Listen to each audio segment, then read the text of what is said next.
I've been putting off doing this, but we have to look at some definitions of acids and bases, okay? There's really 3 definitions of acids and 3 definitions of bases, but we're just going to concentrate on the first 2. I think in AP we'd look at the third one. So there's a Swedish chemist named Arrhenius that proposed a model for an acid. So Arrhenius, we got acids and bases here. So what Arrhenius said was that acids produce hydrogen ions in solution. Okay, this is the model you would have used in biology. So, you know, if you think about an acid, hydrochloric acid, HCl, you know, this will break apart, form hydrogen ions and chlorions. Okay? So in a bottle that's labeled hydrochloric acid, there's really no HCl molecules in it. Or according to Arrhenius, there'd be hydrogen ions and chloride ions. Okay? All right. Hey, so what about bases? What do you think Arrhenius said about bases? Yeah, bases produce what ion in solution? You guys know this. Phenolphthalein, turn it pink, hydroxide, right? So bases produce hydroxide ions in solution. You know, so think about a typical base, sodium hydroxide. You know, if you throw some pellets of sodium hydroxide into water, sodium hydroxide is not going to stay together. You'll have some sodium ions and hydroxide ions. These don't contribute to the pH, but the hydroxide certainly does. And remember, if you have, say, hydroxide ions, right? So the water molecules would surround it like this, because the hydrogen's partially positive. So it would engulf that ion. All right, that's Arrhenius. Pretty simple definitions. Sometimes we use these definitions if we want to take some shortcuts, but the one we're going to use most often is the Bronsted-Lowry model. The Bronsted-Lowry model, okay? It says that acids donate hydrogen ions, all right? What do you think it says about bases? Let me just draw a little line here. What's the opposite of donate? Receive, right? So bases receive EI, right? Receive hydrogen ions. All right, so let's think about, let's look at another acid. The acid that was produced when I blew my breath into water, or the acid that's produced in the atmosphere when carbon dioxide reacts with water, carbonic acid. So think about carbonic acid, H2CO3. It'll react with water, okay, when these guys bump into each other. And this is the acid. So this is the acid. It'll donate a hydrogen ion to the water in this case, okay? And we'll get, so think about what that's going to become, right? Hydronium ion. And this will lose a hydrogen and lose a positive charge, lose positive 1.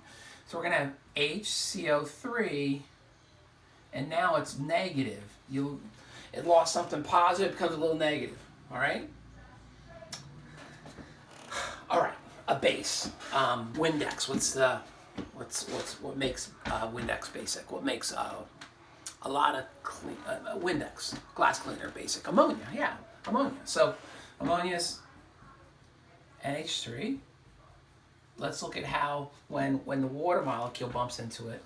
So bases receive hydrogen ions. So in this case, you know, it's going to get the hydrogen ion from the water in this case. All right.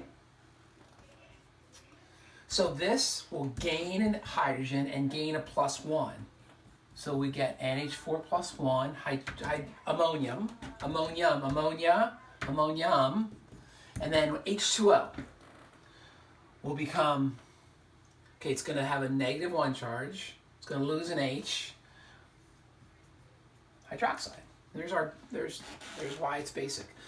So ammonia is basic because it does produce hydroxide ions in solution. This is how it does that. Maybe we can look at this a little more carefully. So if you think about ammonia, looks like this, right? It's loose dot structure. And here's a water molecule.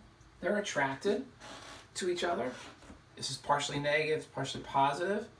And so what will happen is these electrons, these two electrons will form a bond. Just want to see how I can show this. So these electrons are going to form a bond. So this becomes ammonium. It's +1. And then we're left with this right here, which is just, oops, excuse me, hydroxide.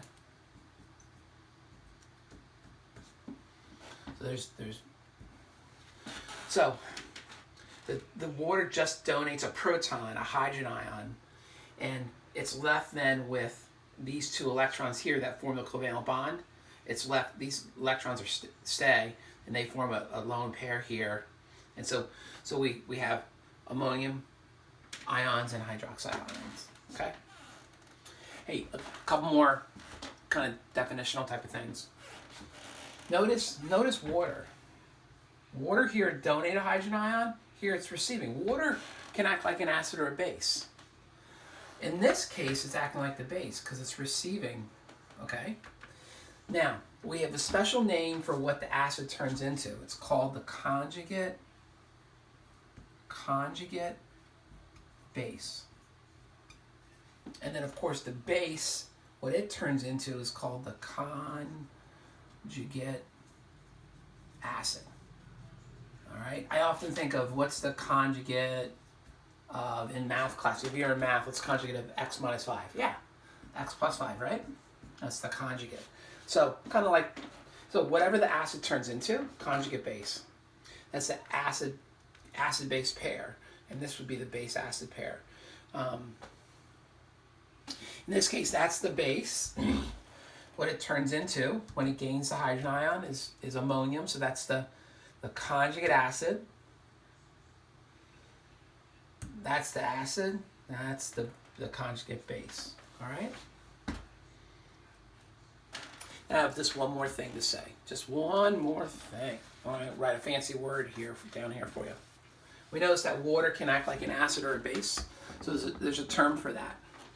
It's referred to as being amphoteric. I think you recognize amphibians can live in land and water. Both. Amph. I think it's Latin for both. Teric implies a hydrogen ion or a proton. All right, other things can be amphoteric as well, but water is the one we'll look at most often. So, definitions. Two definitions. One brought to you by Arrhenius, that Swedish dude, and then another brought to you by Bronsted-Lowry. Arrhenius, acids produce hydrogen ions, bases produce hydroxide ions. Bronsted-Lowry, the more correct model, because there really aren't hydrogen ions in solution, okay? There are hydronium ions. So, Bronsted-Lowry, acids donate hydrogen ions. Bases receive hydrogen ions, all right? So these are the definitions you're responsible for. As you can tell, there's a lot to this acid and base topic, and I think it's an important one. I'm really disappointed that we won't be able to do some really neat labs. We won't be able to titrate. Typically we do like 2 or 3 titrations, and we won't be doing that, but these are definitions. So far, we have acid nomenclature, We have the math associated with pH, pOH, and now the definitions. All right, it's a lot for you to think about and try to absorb.